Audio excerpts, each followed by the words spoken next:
오늘도 이 예배 자리에 나오신 우리 사랑하는 모든 성도님들에게 하나님의 크신 은총과 평강과 긍휼이 함께 하시기를 축복합니다. 날씨가 무더운 가운데 있습니다. 또 오늘은 비도 오고 굉장히 습한 가운데 있는 것 같습니다. 하지만 그런 가운데서도 하나님의 그 은혜는 폭포수같이 우리 가운데 부어지는 줄 믿습니다. 그렇습니다. 우리는 어떠한 환경과 상황 속에서도 또 오늘 예배 자리에 나오기까지도 정말 살아계신 하나님의 주권적인 은혜와 사랑이 너무나도 필요한 것 같습니다. 그러기에 우리는 날마다 하나님의 은혜를 절실하게 구해야 하는 줄 믿습니다. 항상 내 마음이 편할 때, 또 지금까지 내가 살아온 이 삶들을 뒤돌아보았을 때 막힘이 없었고 순조롭게 나아왔을 때, 그리고 지금 내가 건강하고 평안한 상황 가운데 있을 때는 분명 모든 것이 하나님의 은혜인 줄 우리는 압니다. 그렇게 그 은혜 속에서 날마다 우리는 하나님을 기뻐하고 즐거워하며 살아가는 것 같습니다. 하지만 끊임없이 부딪히는 고난과 또 지침과 그리고 고단함 속에서는 과연 우리는 하나님의 은혜가 내 삶 가운데 머물고 있음을 느끼십니까? 여기서 잠깐 그 최고 당시 시대의 지성이라고 부르셨던 이어령 교수님과 그의 딸 이민아 교수님의 이야기를 함께 나누기를 원합니다. 책 지성에서 영성으로의 책에서 나온 일부 내용을 함께 나누기를 원하는데요. 이민아 목사님은 이제 미국에서 변호사로 활동하다가 하나님의 부르심에 소명을 받고 목사님으로서 이제 미국에서 마약과 또 중독에 빠져 있는 청소년들을 섬기는 귀한 사명을 감당하는 중에 암이 재발하게 되어 투병 생활을 하고 있었습니다. 그런 가운데서 자신이 이제 눈이 실명되기까지 하는 그런 위기를 겪으셨는데요. 그때 딸 문병을 갔던 이어령 교수님은 눈까지 실명되어져 가는 그 딸의 모습이 너무나도 안쓰럽고 아팠던 것입니다. 그렇게 당시 아버지로서 자신이 해줄 수 있는 것이 아무것도 없다는 사실이 너무 막막하여서 신앙이 없었던 상황이었지만, 그럼에도 작은 교회를 방문해서 하나님 앞에 기도하였을 때, 아버지, 당신의 빛을 정말 우리 딸에게 비추어 주신다면, 그 눈에 비추어 주신다면 내가 하나님을 믿겠습니다 라고 고백하며 기도했다고 합니다. 사랑하는 딸의 그 병은 이어령 교수님의 그 기도를 들으셔서 하나님께서 그 딸의 눈을 고쳐 주시기도 하였습니다. 그래서 이 기적 속에서 이어령 교수님은 믿음 생활 3주 만에 이제 세례를 받게 되었고요. 그렇게 진정한 믿음 생활의 첫 발을 내딛게 된 것입니다. 하지만 믿음 생활 첫 발을 내딛는 그 순간 정말 하나님이 그의 삶 가운데 꽃길을 주었으면 참 좋았으련만 그 이민아 목사님의 큰아들이자 또 자신의 장손이 25살에 명문 버클리 대학을 졸업하고 죽게 되는 그런 아픈 사건을 맞이하게 됩니다. 그런 고통을 또 믿음 생활 첫 걸음을 내딛자 겪게 되었던 것입니다. 이어령 교수님은 다시 한 번 더 낙심하게 되었습니다. 또 절망하게 되었던 것입니다. 그때 딸 이민아 목사님은 이어령 교수님을 향해 이사야 55장 8절의 말씀을 말합니다. 이는 내 생각이 너희의 생각과 다르며 내 길은 너희의 길과 다름이니라. 여호와의 말씀이니라. 이 말씀을 함께 나누면서 위로하였다고 합니다. 그때 당시 이어령 교수님은 이 말씀을 묵상하며 또 그 딸의 모습을 보며 이렇게 고백합니다. 정말 이 세상에서 유일하게 부활하시고 또 살아나신 그분 구원자이신 예수 그리스도가 육신의 아버지인 자신은 들어갈 수 없는 그 딸의 긴 터널을, 그 딸의 어두운 터널을 그리스도 예수님이 그의 진짜 아버지가 되어주셔서 함께 고난을 감당하는 그 모습이 아버지인 자신에게 생명이었고 참 평안이었음을 고백합니다. 그렇습니다. 본문 말씀 7절에서 8절 말씀을 우리 함께 한 번 더 읽어보겠습니다. 시작. 여러 계시를 받은 것이 지극히 크므로 너무 자만하지 않게 하시려고 내 육체에 가시 사자를 주셨으니 이는 나를 쳐서 너무 자만하지 않게 하려 하심이라. 이것이 내게서 떠나가게 하기 위하여 내가 3번 주께 간구하였더니. 아멘. 바울은 7절 말씀 속에서 하나님께 여러 계시를 받은 이것이 지극히 크기에 내가 자만하지 않도록 하나님께서 나에게 이 아픔을 주셨다고 말을 합니다. 이미 자기 몸에 이 고통이, 이 가시가 왜 들어왔는지 알고 있는 것입니다. 그럼에도 8절 말씀에 바울은 이것이 자신에게 떠나가도록 이 고통이 너무 큰 것 같았습니다. 3번 주께 간구하였다라고 몸부림치며 기도하고 있는 것을 보게 됩니다. 우리는 지금 이 상황 속에서 예수님께서 그 십자가를 지시기 전 그런 고통을 떠올리기를 원합니다. 마가복음 14장 34절에서 예수님이 말씀하시되 내 마음이 심히 고민하여 죽게 되었다라고 고백하며, 누가복음 22장 44절 말씀에서는 예수께서 힘쓰고 애써 더욱 간절히 기도하시니 땀이 땅에 떨어지는 핏방울 같이 되더라고 고백합니다. 그렇습니다. 우리 예수님과 바울은 지금 홀로 있는 가운데 있습니다. 외롭고 고독한 가운데 있는 것입니다. 어두운 방 깊은 곳에 있는 것입니다. 각자가 겪어야 하는 무거운 고통의 짐을 짊어지고 있는 것입니다. 아픈 가시로 괴로움에 몸부림치고 있습니다. 그렇게 죽음 앞에 울부짖으며 숨막히는 기도를 하고 있었던 것입니다. 예수님은 이러한 기도를 통해서 땀방울이 핏방울이 되도록 기도합니다. 그리고 바울 또한 정말 주님과 같이 힘쓰고 애쓰며 어두운 깊은 밤 속에서 신음하며 기도하였지만 아무것도 변함이 없었던 것이고 또 어떠한 기적도 일어나지 않았던 것입니다. 그런데도 바울은 어떻게 합니까? 낙심하지 않습니다. 좌절하지 않고요, 절망하지 않습니다. 바로 그 기적 대신에 주님의 세밀한 음성을 듣게 되었던 것입니다. 본문 말씀 9절 말씀을 우리 함께 읽겠습니다. 시작. 나에게 이르시기를 내 은혜가 내게 족하도다. 이는 내 능력이 약한 데서 온전하여짐이라 하신지라. 그러므로 도리어 크게 기뻐함으로 나의 여러 약한 것들에 대하여 자랑하리니 이는 그리스도의 능력이 내게 머물게 하려 함이라. 아멘. 사랑하는 성도님들께 한 가지 우리가 질문을 나누기를 원합니다. 지금 우리 앞에 놓여있는 고통의 짐, 무거운 짐, 이 아픈 가시로 말미암아 살아계신 전능자 하나님 앞에 나와오셨습니까? 분명 이 자리 가운데서 그 남몰래 홀로 어두운 깊은 방 가운데서 울고 계시는 분들이 계신 줄 압니다. 오랫동안 낫지 않는 질병과 병이 재발하는 고통 중에 계실 것입니다. 가정 안에서 해결되지 않는 서로의 갈등 속에서 답답함을 느끼실 것입니다. 또는 교회 안에서 평안으로 쉼을 누려야 하는 이 예배의 자리에서 조차도 관계가 어려워져서 상처로 여전히 힘들어하고 있는 분들도 계실 것입니다. 그런 가운데서 우리 모두는 이 수많은 문제들 앞에서 정답을 찾고자 노력합니다. 그저 이대로 주저앉을 수 없다는 걸 잘 압니다. 사단의 계략에 마귀의 대적 속에 넘어갈 수 없다는 것을 우리는 너무 잘 압니다. 그렇지만 우리는 나를 찌르는 이 가시들 속에서 어떻게 보면 지금까지 나 자신의 가치관을 통해서, 나 자신의 능력을 통해서, 나 자신의 기준과 생각을 통해서 정답을 찾기를 원했던 것 같습니다. 그렇게 정답을 찾고 노력하였지만 결국 그 찾은 정답에서조차도 우리는 실족하고 넘어졌다는 것입니다. 때로는 내가 찾은 정답이라고 생각했지만 이 정답이 또 다른 문제를 나에게 안겨주었던 적도 있었던 것입니다. 왜 그렇습니까? 세상 안에 갇혀 내가 정해버린 눈높이에서 우리는 벗어나지 못했기 때문입니다. 성도님들, 이제 우리는 정답이 있는 곳으로 나아가야 할 줄 믿습니다. 내 생각, 내 판단, 내 기준이 정답이 아닌 줄 믿습니다. 주님의 성전 안에서 들려지는 살아계신 하나님의 진리의 말씀이 정답인 줄 믿습니다. 그 하나님의 말씀을 붙들기 시작할 때 해결이 되는 줄 믿습니다. 아니, 그 하나님의 말씀을 붙드는 것부터가 해결인 줄 저는 믿습니다. 욥기 22장 21절에서 22절 말씀을 우리 한번 함께 읽겠습니다. 시작. 너는 하나님과 화목하고 평안하라. 그리하면 복이 내게 임하리라. 청하건대 너는 하나님의 입에서 교훈을 받고 하나님의 말씀을 내 마음에 두라. 아멘. 우리 모두는 지금까지 우리가 바라는 대로 부르짖었습니다. 우리의 기준에 따라 소원하였고요, 또 간절한 마음으로 기도하였습니다. 하지만 그 응답의 시간이 너무나도 길어지는 것 같습니다. 아무것도 변화되는 일 없이 살아계시고 역사하시는 하나님이시지만 여전히 움직이시지 않는 것 같은 그런 침묵을 느낄 때도 있는 것 같습니다. 결국 그 답답함에 우리는 멈추었을 수도 있습니다. 포기할까 지금 고민하고 있을 수도 있습니다. 우리의 기도하는 시간은 다 한 분 한 분에게 있어서 다급한 시간일 겁니다. 위기가 닥쳐오는 그런 시간일 것입니다. 그럼에도 우리의 하나님께서는 지금 여전히 일하시는 시간이 필요한 것입니다. 어떻게 보면 내가 바라는 간구가 아니라 지금 하나님의 뜻을 알고자 하는 그런 간구가 우리에게 있어야 하는 거 아닐까요? 하나님의 시간은 우리가 생각하는 시간보다 더욱 완벽한 줄 압니다. 그러니 이제 우리는 먼저 하나님이 어떤 분이신지를 아는 지식이 더해지는 가운데서 말씀 안에서 정답을 찾기를 축복합니다.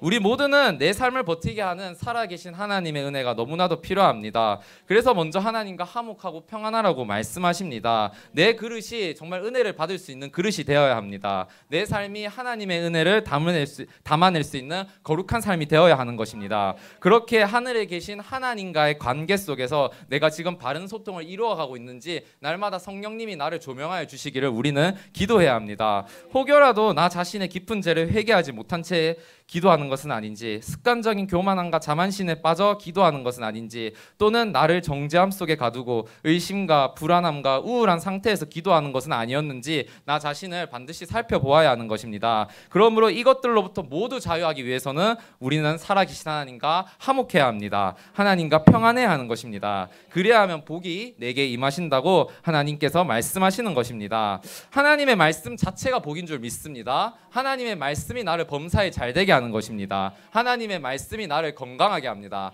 하나님의 말씀이 우리 가정을 화목하게 하고요. 하나님의 말씀이 나의 약함을 강하게 하십니다. 하나님의 말씀이 결국 죄로부터 우리를 자유하게 하는 줄 믿습니다. 그래야 할 때 하늘에 계신 하나님의 뜻을 그 세미한 주님의 음성으로 나에게 또 한 번 말씀해 주시는 겁니다. 우리 한 번 더 본문 말씀 9절 말씀을 읽겠습니다. 나에게 이르시기를 내 은혜가 내게 족하도다. 이는 내 능력이 약한 데서 온전하여짐이라 하신지라. 그러므로 도리어 크게 기뻐함으로 나의 여러 약한 것들에 대하여 자랑하리니 이는 그리스도의 능력이 내게 머물게 하려 함이라. 아멘. 바울은 육체의 가시로 몸부림치는 처절한 기도를 하고 있습니다. 이 절박한 강구에 정말 살아계신 하나님의 응답은 육체의 가시를 고쳐주지 아니하시고 다만 내 은혜가 내게 족하도다. 이는 나의 능력이 약한 데서 온전하여진다고 말씀하고 계십니다. 그럼에도 바울은 도리어 크게 기뻐하고 있습니다. 나의 약함에 대해 자랑한다고 지금 말을 하고 있습니다. 갈라디아서 2장 20절 말씀을 우리 함께 읽겠습니다. 시작. 내가 그리스도와 함께 십자가에 못 박혔나니 그런즉 이제는 내가 사는 것이 아니라 오직 내 안에 그리스도께서 사시는 것이라. 이제 내가 육체 가운데 사는 것은 나를 사랑하사 나를 위하여 자기 자신을 버리신 하나님의 아들을 믿는 믿음 안에서 사는 것이라. 아멘. 그렇습니다. 우리는 끝까지 인내하기를 원합니다. 끝까지 엎드린 채 마치 욥이 정말 그 주변의 소리에도 굴하지 않고 하나님의 선하심을 끝까지 믿으며 인내했던 것처럼 우리 역시도 주님의 음성에 무슨 말을 하시든지 그대로 행할 수 있는 말씀을 붙들고 있기를 축복합니다. 현대를 살아가는 우리의 믿음은 너무나도 연약한 것 같습니다. 말씀을 머리로는 알지만 가슴으로 받아들이기까지 참 오랜 시간이 걸릴 수 있을 것 같습니다. 왜냐하면 유혹이 찾아오기 때문입니다. 또 소문이 들려오기 때문입니다. 또 내 앞에서 조롱하는 소리를 들었기 때문입니다. 그렇게 우리의 믿음은요, 오늘날 나의 능력에서 나오는 것이 아닙니다. 나의 감정에서 나오는 것이 아닙니다. 오직 예수님께서 십자가에 못 박히신 능력 안에서 우리가 하나님을 바라보아야 합니다. 주님이 십자가에 못 박히셨을 때 하나님을 바라보셨다는 사실을 기억하기를 원합니다. 우리 역시도 지금 십자가에 못 박히는 그런 고통이 있습니까? 정말 그 하나님을 바라보며 그 하나님의 긍휼을 구하는 우리의 믿음이 되기를 간절히 축복합니다. 그렇습니다. 바울의 고통스러운 육체의 가시를 전능하신 하나님께서는 더 큰 은혜를 주심으로 오히려 역전시키셨다는 사실을 우리는 기억하기를 원합니다. 바울의 너무나도 연약했던 그런 영육간 위에 더 큰 주님의 능력이 머물게 되었던 것입니다. 그 하늘의 크신 은혜가 다른 세상 어떤 사람들에게보다도 더 크게 그에게 임재하였던 것입니다. 그렇습니다. 우리가 약하기에 하나님을 찾을 수 있는 줄 압니다. 그렇게 이 땅에서 누리는 세상의 그 어떤 은혜보다도 잠시 잠깐 지나가는 그 어떤 축복들보다도 하늘의 영원한 생명을 꿈꾸는 그런 은혜가 성도님들에게 가득하시기를 간절히 축복합니다. 그렇게 사도 바울은 정말 자신이 약한 거, 또 능욕당하는 거, 또 궁핍한 거, 또 박해로 인해 공고함을 겪는 것을 예수님을 위하여 당한다는 사실을 기뻐하게 됩니다. 세상 사람들은 다 모르지만, 세상 사람들은 자신의 아픔과 고통을 다 모르지만 예수님만이 자신의 아픔을 알아주신다는 그 사실에 사도 바울은 기뻐할 수 있었습니다. 그렇게 이후에 그는 모든 일에 처할 수 있는 일체의 비결을 배웠다고 고백합니다. 모든 일에 처할 수 있는 일체의 비결, 내가 어떠한 상황이 있어도, 내가 슬픈 상황이 있어도, 고통의 상황이 있어도, 절망의 상황이 있어도 내가 배웠던 일체의 비결이 무엇입니까? 바로 예수 그리스도인 줄 믿습니다. 내가 약한 그때 사도 바울은 강해졌다고 고백합니다. 그렇습니다. 내가 약한 그때 나를 강하게 하신 분이 누구십니까? 바로 예수 그리스도인 줄 믿습니다. 그렇게 이제 우리 모두는 무엇을 구하면 좋겠습니까? 무엇을 구해야 할까요? 살아계신 전능자 앞에서 여러분들이 그토록 갈망하는 소원이 무엇입니까? 여전히 지금 내 앞에 있는 고통의 가시를 빼내어 달라고 기도하는 거 너무나도 중요합니다. 하지만 분명 하나님께서는 이 고난의 문제를 해결해 주시고 또 무엇보다도 지금도 쉬지 않고 일하시고 계시는 그 하나님이시지만 우리가 그 전지전능하신 하나님 앞에 문제만을 가지고 그 내 아픈 가시만을 가지고 고통만을 가지고 기도하는 것보다는 이제는 나아가서 예수 그리스도 그분의 이름을 위해 기도할 수 있기를 원합니다. 정말 하나님의 뜻을 구하는 기도를 우리가 다 할 수 있기를 간절히 원합니다. 그리고 그 하나님의 뜻과 정말 그 하나님의 뜻과 나의 소원이 합하여져서 하나님의 선하심을 이루어가는데 내가 쓰임받게 해달라고 함께 기도하기를 원합니다. 이렇게 하늘의 소망을 두는 자들, 어떠한 고통과 어떠한 아픔에서도 정말 하늘의 소망을 잃지 않고 그것을 위해 결단하며 살아가는 자들을 하나님은 기뻐하는 줄 믿습니다. 시편 27편 4절 말씀을 우리 함께 읽겠습니다. 내가 여호와께 바라는 한 가지 일, 그것을 구하리니 내가 내 평생에 집에 살면서 여호와의 아름다움을 바라보며 그의 성전에서 사모하는 그것이라. 아멘. 그렇습니다. 지금 우리 모두는 이 말씀 안에서 내 은혜가 내게 족한 줄 믿습니다. 내 연약함 속에서 오직 주님의 은혜만이 나를 만족하게 한 줄 믿습니다. 내 능력이 온전해짐은 또 나의 약함을 이겨낼 수 있는 힘은 바로 하나님이 주시는 주권적인 능력에 있었다는 것입니다. 사랑하는 성도님들, 이제 우리 모두는 또 한번 주의 성전을 향해서 발걸음을 정할 수 있기를 원합니다. 오늘 우리가 이 자리에 나온 것처럼, 이 자리에 또 나오기로 결단한 것처럼 정말 우리가 앞으로 어떠한 고난과 어떠한 아픔 속에서도 이 성전을 향한 발걸음을 멈추지 않겠다는 결단하시기를 축복합니다. 성령님께서 그 우리의 마음을 아시고 그 발걸음을 인도하여 주신 줄 믿습니다. 내가 약합니까? 내가 너무 부족합니까? 내가 너무 나약하게 느껴지십니까? 하지만 그런 가운데서 우리는 세상에서 주저앉는 것이 아닙니다. 우리는 갈 곳이 있기 때문에, 가야 할 곳이 있기 때문에, 바라보는 곳이 있기 때문에 그곳을 향해 나아가야 하는 것입니다. 심지어 들어오는 곳조차도 어쩌면 내 힘으로 들어오는 것이 아닌 줄 압니다. 내가 넘어진 그 자리에 조금만 고개를 들어보면 주님이 건네신 손이 있다는 사실을 우리는 깨닫기를 원합니다. 그 손을 붙잡으실 수 있는 용기가 우리 모두에게 있기를 간절히 소망합니다. 다윗은 고백하기를 주의 성전 안에서 내가 한 가지 일을 구한다고 하였습니다. 그것은 하나님의 아름다움을 바라본다고 하였습니다. 그 하나님의 넓으신 품을 사모한다고 말씀합니다. 다윗은 누구보다 고통이 많은 자였습니다. 사울한테 뒤쫓기는 고통을 당한 자였습니다. 또 아들에게 배신당하는 그런 고통을 당한 자였습니다. 하지만 그에게 있어서 이 땅의 유일한 소원은 내가 이 땅에서 잘 먹고 잘 사는 것, 수많은 사람들에게 명예를 누리고 수많은 사람들에게 인기가 있는 그런 삶을 요구한 것이 아닌 정말 그냥 하나님의 그 넓으신 품 안에 들어가는 것을 기도하였던 것입니다. 이런 다윗의 모습을 통해서 우리 역시도 쉬지 않고 하나님의 은혜를 갈망하며 사모하기를 원합니다. 왜 그렇습니까? 하나님의 은혜가 쉬지 않기 때문입니다. 하나님의 은혜가 우리 삶 가운데 폭포수처럼 계속해서 부어지고 있다는 사실을 기억하기를 원합니다. 우리는 이 사실을 주목하기를 원합니다. 우리 살아계신 전능하신 하나님은 지금 내 처절함과 그 비참한 모습을 다 보고 계신 줄 압니다. 그렇기에 이 사건을 통해서, 이 아픔을 통해서 우리가 한 뼘 더 성장하기를 원하십니다.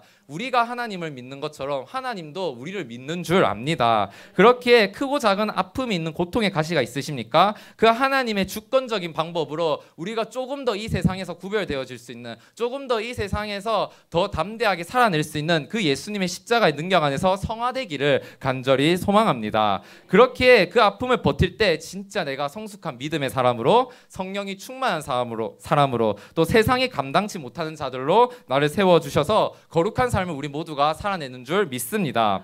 내 뜻이 아닌 하늘에 계신 하나님 아버지의 선한 뜻이 내 삶을 통해 이루어지기를 바라는 마음으로 나아가시길 축복합니다. 내가 주님 앞에 나아갈 때 하나님은 반드시 그 발걸음을 외면치 아니하시고 자신의 목적을 이루어가는 그 계획 속에 우리를 동참시키신다는 사실을 기억하기를 원합니다. 그렇게 우리는 기도의 방향을 바꿀 수 있기를 원합니다. 모든 가시와 무거운 짐들은 결코 우리의 아픔이나 근심이나 고통과 두려움이 아닙니다. 우리를 걸려 넘어지게 하는 그런 것들이 아닙니다. 주께서 나의 은혜가 너에게 족하도다 라고 말씀하십니다. 그때 비로소 말씀이 선포되어질 때 하나님의 은혜가 선포되어질 때 사단의 역사가 다 떠나가는 줄 믿습니다. 비로소 하나님의 은혜가 나를 묶여있던 것들로부터 다 풀려나게 하는 줄 믿습니다. 하나님의 은혜만이 정말 영원한 생명의 평안을 누릴 수 있는 것인 줄 믿습니다. 그 가운데 우리는 자유함을 누리는 것입니다. 이미 하나님의 나라가 우리 안에 임한 줄 믿습니다. 우리 안에 자유함을 누리시기를 축복합니다. 그렇기에 나의 연약함 속에서 내 은혜가 내게 족하도다 말씀해 주시는 살아계신 전능하신 하나님 앞에 서 있으시길 축복합니다. 하늘에서 내려오는 급속한 치료의 빛으로 우리에게 임재하사 심히도 연약한 우리에게 주님의 강하신 능력의 손길이 나를 만져주심으로 위로와 격려를 다 얻어 누리는 자들이 되시길 축복합니다. 하늘의 영원한 하나님의 크신 은혜로 마음껏 영원한 생명을 누려가는 신실한 자들이 다 되시길 축복합니다. 나를 만족하게 하시는 하나님의 은혜 안에서 참심을 얻고 용기를 거저 세상을 힘차게 나아가시길 축복합니다. 이런 축복을 우리 모두가 누리시기를 간절히 소망합니다. 나의 아픔이 나를 찌르는 고통의 가시들이 또 나를 넘어뜨리는 그 고난의 문제들은 이미 하나님의 손에 들려져 있는 줄 믿습니다. 하나님께서 강력하게 지배하심으로 그 성령의 인도하심으로 말미암아 사단의 계략은 저 너머로 점점 멀어져가고 마침내 반드시 멸망당하게 될 줄 믿습니다. 이사야 38장 17절 말씀을 우리 함께 읽겠습니다. 보옵소서 내게 큰 고통을 더하신 것은 내게 평안을 주려 하심이라. 주께서 내 영혼을 사랑하사 멸망의 구덩이에서 건지셨고 내 모든 죄를 주의 등 뒤에 던지셨나이다. 아멘. 그렇습니다. 히스기야는 병이 들어 죽게 되었을 때 그는 얼굴을 벽으로 대고 하나님께 기도하였습니다. 성전 안에서 하나님을 붙들었던 것이었죠. 또 나아가 다윗은 여호와의 구원으로 말미암아 내가 영원토록 정말 종신토록 여호와의 성전 안에서 수금으로 나의 노래를 노래하리로다 고백하면서 찬양했던 것입니다. 이어서 이사야 38장 18절 말씀을 우리 한 번 더 함께 읽겠습니다. 시작. 수월이 주께 감사하지 못하며 사망이 주를 찬양하지 못하며 구덩이에 들어간 자가 주의 신실을 바라지 못하되. 아멘. 그렇습니다. 우리는 주의 성전에서 고백하는 이 모든 찬양들로 통해서 이 모든 예배 드림을 통해서 정말 소홀히 나를 덮치지 못하고 자유함으로 주님께 감사할 수 있기를 축복합니다. 또한 우리는 더 이상 사망이 나를 덮치지 못하는 걸 압니다. 영원한 생명을 얻은 자들로서 주님을 찬양하기를 간절히 소망합니다. 또한 나를 덮치려고 나를 넘어뜨리려고 나를 방해하려고 수없이 많은 구덩이가 우리 삶 앞에 놓여 있을 수 있습니다. 그럼에도 하나님께서 이미 그 구덩이를 막으신 줄 압니다. 그리고 그 하나님 나라 자신이 계시는 그 나라로 우리를 인도하심으로 그분의 신실하심을 우리는 직접 바라볼 줄 믿습니다. 이제 말씀을 맺고 기도의 자리로 나아가길 소망합니다. 사랑하는 성도님들, 우리는 하늘의 영원한 생명을 가진 자로서 살아있는 산 자들인 줄 믿습니다. 또한 날마다 정말 내 영혼에 주님의 은혜가 생수의 강같이 흘러넘침으로써 정말 영원한 하늘의 천국의 소망을 가지고 살아가는 자들인 줄 믿습니다.